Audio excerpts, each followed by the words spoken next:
நொறுக்கு தீனிகளை அதிகம் சாப்பிடக்கூடாது என்று சொல்கின்றீர்கள். அது ஏன் என்று விளக்க முடியுமா? எண்ணெயில் பொரிச்ச மொறுமொறுப்பாக இருக்கக்கூடிய உணவுகளை நம்ம நொறுக்கு தீனின்னு பொதுவாக சொல்லுவோம். தரம் குறைவான எண்ணெய்களை பயன்படுத்தி செய்யக்கூடிய எந்த ஒரு உணவையுமே அதிகமாக இல்லை, கொஞ்சம் கூட சாப்பிடாதீங்கன்னு தான் நான் சொல்லுவேன். தரமற்ற எந்த ஒரு உணவுமே நம்ம உடம்புல நல்ல சக்தியாக மாறாது, கழிவுகளாக தான் மாறி தேங்கும். அதுவும் எண்ணெயில் பொரிச்ச மொறுமொறுப்பான உணவுகள் சரியாக ஜீரணமாகாமல் போய் அதிலிருந்து வெளிப்படக்கூடிய கழிவுகள் இன்னுமே வீரியமாக இருக்கும். உடல் பருமன், கொழுப்பு சம்பந்தமான பிரச்சனைகள், நீரிழிவு நோய், கல்லீரல் சம்பந்தமான பிரச்சனைகளுக்கெல்லாம் அந்த மாதிரி வீரியமான கழிவுகள் நம்ம உடம்புல உண்டாகி தேங்கிறது தான் காரணம். ஆனால் தரமான எண்ணெயில் பண்ணக்கூடிய உணவுகளை சரியான அளவில் சாப்பிட்றதுல பிரச்சனைகளே இல்லை, நன்மைகள் தான் இருக்குது. நல்ல தரமான உணவுகள் எதுவாக இருந்தாலும் நல்ல பசி வந்து சாப்பிட்டா எந்த பிரச்சனையும் வராது. இந்த மொறுமொறுப்பான உணவுகளை பற்றி இன்னொரு முக்கியமான புரிதல் என்னென்னா, அதில் இருக்கிற கார சுவை. பொதுவாக நொறுக்கு தீனிகள் காரமாக தானே இருக்குது. இந்த கார சுவைக்குள்ளே வெப்ப சக்தி இருக்குதுன்னு நாம் புரிஞ்சுக்கணும்.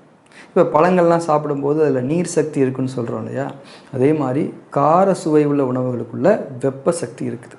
அதனால தான் மழை காலங்கள்லேயும் குளிர்காலங்கள்லேயும் நமக்கு காரமாக சாப்பிடணும்னு தோணுது. ஏன்னா வெளியில் இருக்கிற அதிக குளிர்ச்சினால் நம்ம உடம்புக்குள்ளேயும் குளிர்ச்சியாகி உடம்பு வெப்பத்தை கேட்குது, அதாவது காரமாக ஏதாவது கொடுங்கன்னு கேட்குது. ஆனால் மற்ற நேரங்களில் நாம் இந்த காரமான உணவுகளை அதிகமாக சாப்பிடும்போது அது நம்ம உடம்புக்குள்ளே, முக்கியமாக நம்ம குடல்களுக்குள்ளே வெப்பத்தை அதிகமாக்கி புண்களை ஏற்படுத்தும். அதில் மலச்சிக்கல் ரொம்ப முக்கியமானது. இப்போ நம்ம பெருங்குடலை எடுத்துக்கிட்டோம்னா அது நம்ம உடம்புல இருந்து திடக்கழிவுகளை வெளியேற்றக்கூடிய முக்கியமான வேலையை செய்யக்கூடிய ஒரு உறுப்பு. அதுக்குள்ளே எப்பயுமே நிறைவான ஈரப்பதம் இருந்துக்கிட்டே இருக்கும். அப்போ தான் திடக்கழிவுகளை அது தள்ளி தள்ளி லேசான முறையில் வெளியேற்ற முடியும். ஆனால் காரமான உணவுகளை, அதுவும் மொறுமொறுப்பாக இருக்கிற காரமான உணவுகளை நம்ம அதிகமாக சாப்பிடும்போது பெருங்குடலுடைய ஈரப்பதம் குறைஞ்சி போய் திடக்கழிவுகளை லேசான முறையில் அதனால் வெளியேற்ற முடியாமல் போய்டும். இன்னொன்று என்னென்னா, மொறுமொறுப்பான உணவுகளை ஜீரணிக்கிறதுக்கு நம்ம உடம்பு அதிகமான நீர் சக்தியை செலவழிக்கும். நீர் சக்தியை தேவையில்லாமல் செலவழிக்கிறது நம்ம உடம்புக்கு நல்லதில்லை. நீர் சக்தி எப்பயுமே நிறைவாக இருந்தால் தான் நம்ம உடம்புல எல்லா விதமான கழிவுகளும் நல்லபடியாக வெளியேறி உடம்பு சுத்தமாக இருக்கும்.